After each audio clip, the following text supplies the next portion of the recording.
to discuss hardship and perception of hardship. So many of you build a narrative around hardship, and this is because you don't understand how things work. You look to your world around you to understand how things work. And this is unfortunate because everything you see around you is built up of the stories that other people believe to be true. So we would say that everything around you, depending on who is around you and what their limitations are, and if they are quote unquote high vibrational or low vibrational, this will color what you believe to be true about reality. And so it all depends on what you have consumed in terms of content, beliefs, energy, and what was naturally around you. We learn our vibrational beliefs quite young. Humans learn them quite young. And this can be so difficult because there truly is not a curated vibrational palette available to most young individuals. You will have a very small palette, a palette that was decided for you. And if you don't expand your mind into what is, you will always see what was true. Everything around you is just echoes, truly, of past vibration. You are always ahead of the curve. Everything that is physically manifested was manifested before this moment. And so what you are manifesting is ahead of the curve. And it really will depend on what you are open to in terms of what comes through for you and what understandings you might be willing to challenge. And this is where it gets difficult. When you have hardship, when you experience something difficult, it attaches to a narrative within you. And that narrative, well, it'll be echoes of other things that you've experienced. And with every single infraction, every single difficult thing that you go through, it becomes compounded. And when it becomes compounded, it becomes more real. And this is where you see people who have very deep vibrational stories about how money, for example, has burned them, or love has burned them. And then you add the law of attraction into it. So what happens is you manifest what you are.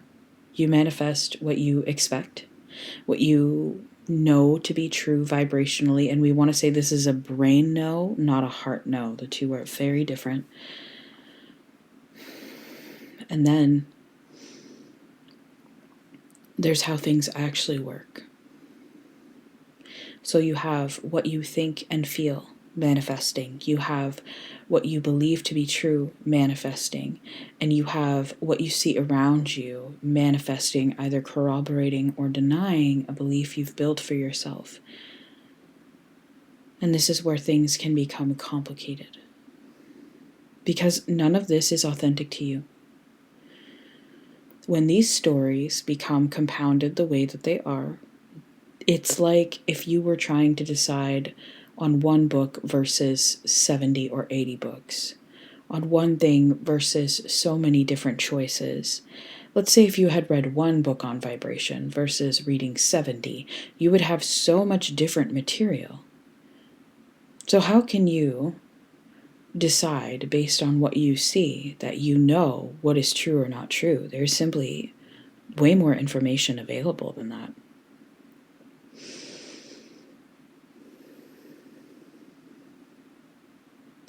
So when we talk about hardship, the law of attraction is the next piece that comes in.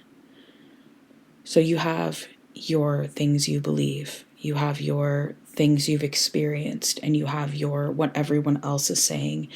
And then you have that you're manifesting what you are, what you consume, how you feel on any given time is a direct driver to manifestation.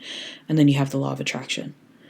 And the law of attraction does not care about good or bad. It might be attraction, but it has no quantifier. How you feel at any given time and what you believe are the quantifiers on what you are currently manifesting or what you will see in front of you, what is available to you. And so when you add all of those together, there is one thing that you do not see. It is what you are consuming. It is what you are consuming. It is what you are consuming that is driving the narrative. It is what you feel, and it is the choices you make. And so you have to look at clearing out or balancing out the vibrational information. Because if in your day-to-day you are struggling greatly with not engaging with things that make you feel good, if you are not engaging in things that allow you to see a different possibility, we will use the example that everyone hates. We will use the example of the news. The news, while useful and all of that, and we will not get into that here, but the news is catered for one specific thing, to make you aware. But does the news make you aware of positive things, or does it make you aware of primarily negative things? Because the news's job is to keep you defended. It's to keep you on guard. It's to keep you locked in. That is what it is for. And so if that is the majority of the media you are consuming, then there's nothing to balance that out.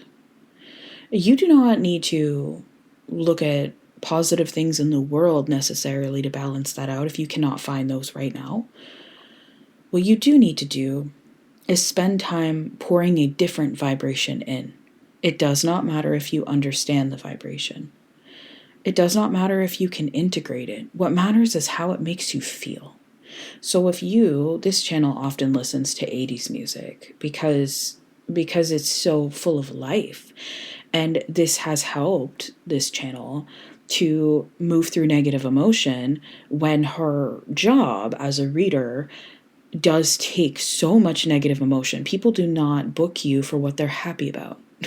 People book you for what they might be angry about, needing assistance with, needing guidance on. It is rarely a happy vibration that is bringing people to meeting a need.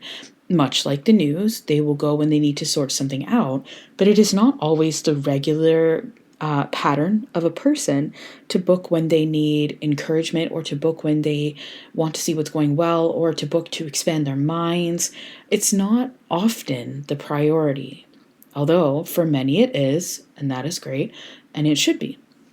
Because you will be able to digest more when you are seeking ahead of time than when you are coming from, please solve this for me. But that is a different discussion that we will get into at some other point if that is something that is wanting to come through. But truly, what you see in front of you is so heavily dependent on what you interact with on a day-to-day basis. You could simply pour other material in. If you were to, and this is why this channel loves podcasts, listen to podcasts from people who are successful in what you do.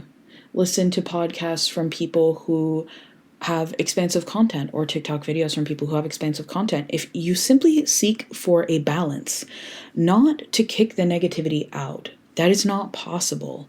It would be extremely difficult. It's not that it's not possible. With enough vibrational curation, you could potentially reach that, but there will always be some degree of contrast. And this is just how this universe works. It's because through the contrast, you decide what is good for you. You decide, okay, do I like this? Do I not like this? It's an algorithm. It's like the For You page. Am I interested? Am I not? Am I interested? Am I not?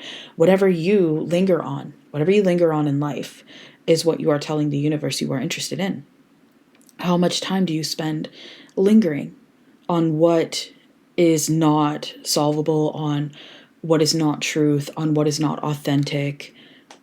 How much time do you spend lingering on what makes you feel lit up, what makes you feel passionate, what makes you feel engaged, what makes you feel hopeful, what makes you feel powerful, what makes you feel so alive with thought, what makes you feel creative, what makes you feel sexual, what makes you feel empowered? You just need some balance for these stories to start to reorganize themselves, because the simplest thing that we can say is it is 100% based on how you feel at any given time.